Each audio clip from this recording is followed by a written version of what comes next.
नमस्कार प्यारे बच्चों। तो कैसे हैं आप सभी? उम्मीद करता हूं कि अच्छे होंगे, मस्त होंगे और साथ ही साथ स्वस्थ भी होंगे। हम आ चुके हैं एक और धमाकेदार डेरिवेशन लेकर के, जो बोर्ड के पॉइंट ऑफ व्यू से एक इंपॉर्टेंट टॉपिक और डेरिवेशन जो है बन करके आता है। इसके पहले भी हमने पोटेंशियल एक पॉइंट चार्ज की वजह से जो है वो कैलकुलेट किया था। वो क्वेश्चन भी एक बहुत ज्यादा इंपॉर्टेंट टॉपिक के फॉर्म में जो है बोर्ड में पूछा जाता है, या फिर हम ये कह सकते हैं कि उससे रिलेटेड न्यूमेरिकल्स जो है वो हमारे बनते जरूर हैं पेपर में। अब आज के इस टॉपिक में जो हमें जानना है वो क्या जानना है? जानना यह है कि electric potential due to an electric dipole, ये मतलब एक हमारे पास में इलेक्ट्रिक डाइपोल है और उस डाइपोल की वजह से जो इलेक्ट्रिक पोटेंशियल होगा वो इलेक्ट्रिक पोटेंशियल आखिरकार क्या होगा। अब ये जो कॉन्सेप्ट है, इस कॉन्सेप्ट को हम जानते हैं कहां से? जानते हो? नहीं जानते हो तो जान जाओ।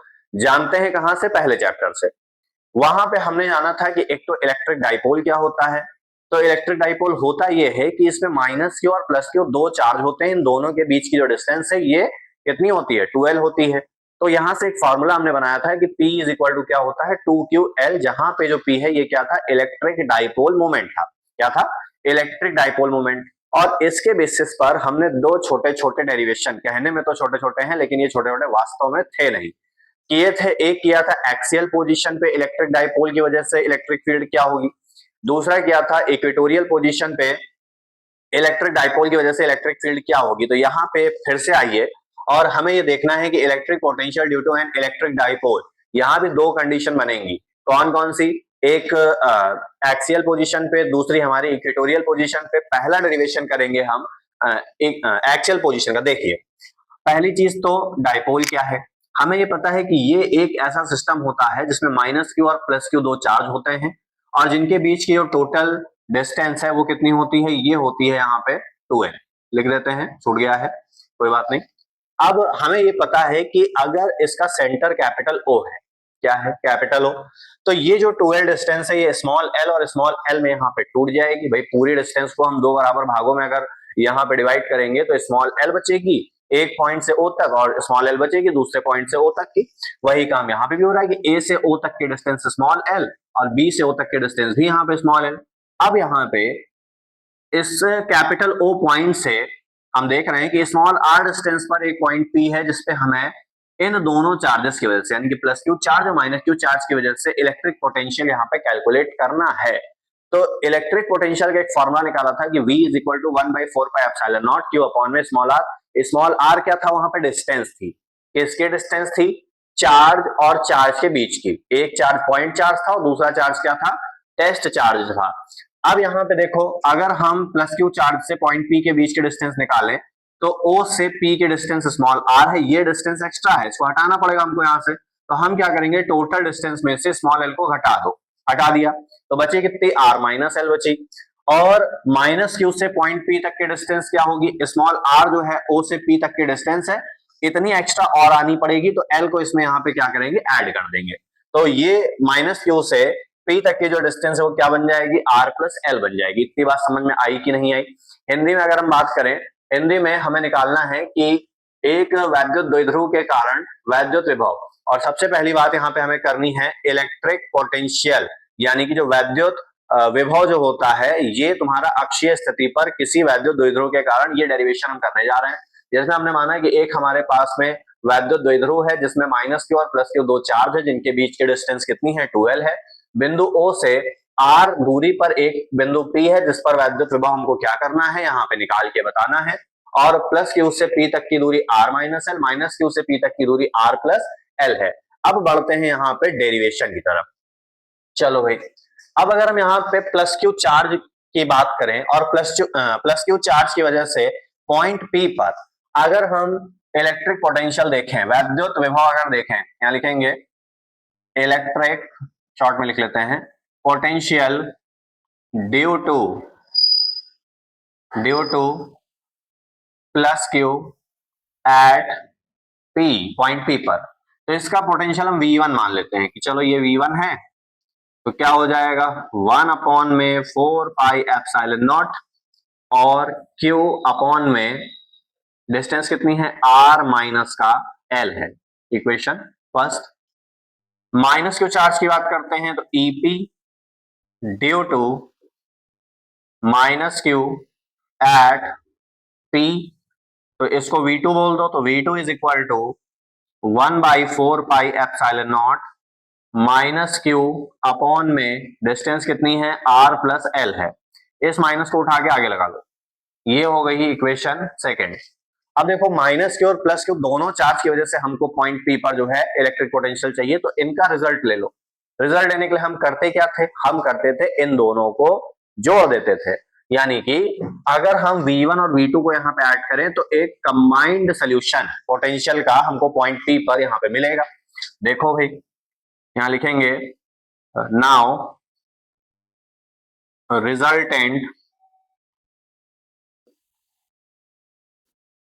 ईपी यानी कि परिणामी वैद्युत विभव क्या होगा, V is equal to V1 plus V2, value equate करेंगे तो V is equal to 1/4 pi epsilon naught Q upon में R माइनस L, ठीक। और यहाँ पे प्लस है, ये माइनस है तो प्लस माइनस माइनस हो जाएगा, तो 1/4 pi epsilon naught Q upon में R प्लस L। कॉमन क्या मिल रहा है, कॉमन मिल रहा है Q अपॉन में 4 पाई एप्सिलॉन नॉट कॉमन मिल रहा है, तो अंदर क्या बच रहा है, अंदर बच रहा है 1 अपॉन में R माइनस का L, और यहाँ पे 1 अपॉन में R प्लस का L बच रहा है। अब यहाँ पे इसका इधर मल्टीप्लाई करो और इसका इधर मल्टीप्लाई करो, तो ये आ जाएगा V is equal to Q upon में 4 पाई एप्सिलॉन नॉट, क्या होगा, इसका इधर मल्टीप्लाई करेंगे तो ये आ जाएगा R प्लस का L, ब्रैकेट में माइनस है, दो टर्म है, ब्रैकेट का यूज करेंगे, R माइनस का L, और इन दोनों का मल्टीप्लाई R माइनस का L और दूसरे ब्रैकेट में R प्लस L, ये हो गया। अब माइनस के साथ में ब्रैकेट को ओपन कर दो, जो मल्टीप्लाई करने वाला है उसको मल्टीप्लाई भी कर लो, तो Q अपॉन में 4 पाई एप्सिलॉन नॉट, यहाँ पे देखो R प्लस L, यहाँ पे माइनस R माइनस का सॉरी प्लस का L हो जाएगा अपॉन में, ये हो गया R स्क्वायर माइनस का L square. Okay, got it कि नॉट गॉट इट, नहीं गॉट इट तो यू गॉट इट। तो यहाँ पे आया क्या, V इज इक्वल टू, देखो प्लस का R माइनस का R कैंसल आउट, तो आया क्या Q अपॉन में 4 पाई एप्सिलॉन नॉट, यहां से देखो L और L मिल करके क्या हो जाएगा, 2L हो जाएगा, अपॉन में R स्क्वायर माइनस का L स्क्वायर। अब यहाँ पे ध्यान देने वाली बात क्या है कि जो R है ये इस L से काफी ज्यादा बड़ी है डिस्टेंस में, तो यहाँ लिखेंगे here R very much greater than L, then V equate L square is equal to 0, सीधे पुट कर लो, काम ही खत्म। तो V is equal to Q upon में 4 pi epsilon naught 2L upon में R स्क्वायर। अब यहाँ पे देखो V इज इक्वल टू, इसको थोड़ा सा हम चेंज कर लेते हैं, 1/4 pi epsilon not 2QL upon में क्या हो जाएगा R स्क्वायर। इसकी शक्ल तो कुछ जानी पहचानी लग रही है, क्या होती है इसको हम जानते हैं कि ये हमारा P के इक्वल है, तो 1/4 पाई एप्सिलॉन नॉट ये हो जाएगा P अपॉन में R स्क्वायर। क्या यूज किया गया, P की जगह पे नहीं 2QL की जगह पे P को यहाँ पे यूज किया गया है, जहां पे P है क्या, P यहाँ पे है इलेक्ट्रिक डाइपोल मोमेंट है, ठीक। और इसकी यूनिट क्या होगी, यूनिट होगी यहाँ पे वोल्ट। तो ये था आज का डेरिवेशन। इस डेरिवेशन में हमने क्या जाना, क्या समझा, हमने ये बात जानी कि जो इलेक्ट्रिक पोटेंशियल होता है भैया वो इलेक्ट्रिक डाइपोल की वजह से एक्सियल पोजीशन पे क्या होगा, तो उसके लिए एक छोटा सा फिगर बनाया और छोटे छोटे हमने कुछ टर्म्स यहाँ पे लिखे, जैसे कि V1 is equal to 1/4 pi epsilon naught Q upon में R माइनस L, और V2 is equal to minus जो आया है इस माइनस चार्ज की वजह से आया है। फिर इन दोनों को यहाँ पे जोड़ दिया गया, फिर धीरे धीरे सॉल्व करते हुए हम इसको कहाँ पे ले आए, अपने लास्ट टर्म पर लेकर के आ चुके हैं।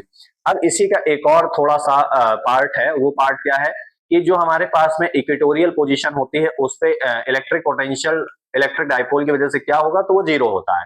हालांकि उसका भी एक छोटा सा डेरिवेशन है, वो भी करवा दिया जाएगा, लेकिन ये जो क्वेश्चन है ज्यादातर ऑब्जेक्टिव में यहाँ पे बनता है कि electric potential at equatorial position due to an electric dipole, ये क्या होता है, ये जीरो होता है, सिंपल सी बात है। यहाँ पे उसका भी छोटा डेरिवेशन है, वो भी यहाँ पे करवा दिया जाएगा, कोई दिक्कत की बात इसमें नहीं है। तो मस्ती से जो है पढ़ते रहिए, देखते रहिए लेक्चर्स को, और अच्छे से अच्छा कॉन्सेप्ट डेरिवेशन जो है वो सीखते रहिए। उम्मीद करते हैं कि जो वीडियो है वो अच्छी लगी होगी, लेक्चर अच्छा लगा होगा। अगर अच्छा लगा है तो चैनल को लाइक शेयर सब्सक्राइब करना बिल्कुल ना भूलें, और ज्यादा से ज्यादा जो है शेयर जरूर करें, क्योंकि अगर शेयर नहीं करेंगे, वीडियो देखेंगे नहीं, तो कुछ समझ नहीं पाएंगे, जान नहीं पाएंगे और अच्छा सीख नहीं पाएंगे। अच्छा सीखने, जानने और समझने के लिए शेयर करना और वीडियो को देखना बहुत ही जरूरी है। शेयर करना मतलब कि खुद भी सीखना, अपने दोस्तों को भी सिखाना और अपने आसपास के लोगों को भी सिखाना कि भैया फिजिक्स नाम की भी कोई चीज होती है जिसको बहुत अच्छी तरीके से आसान भाषा में भी जाना समझा जा सकता है। तो आज के इस वीडियो में इतना ही, मिलते हैं नेक्स्ट वीडियो में नए टॉपिक के साथ में। तो वीडियो को लाइक शेयर सब्सक्राइब करना बिल्कुल ना भूलें और ज्यादा से ज्यादा शेयर करें। बहुत बहुत धन्यवाद।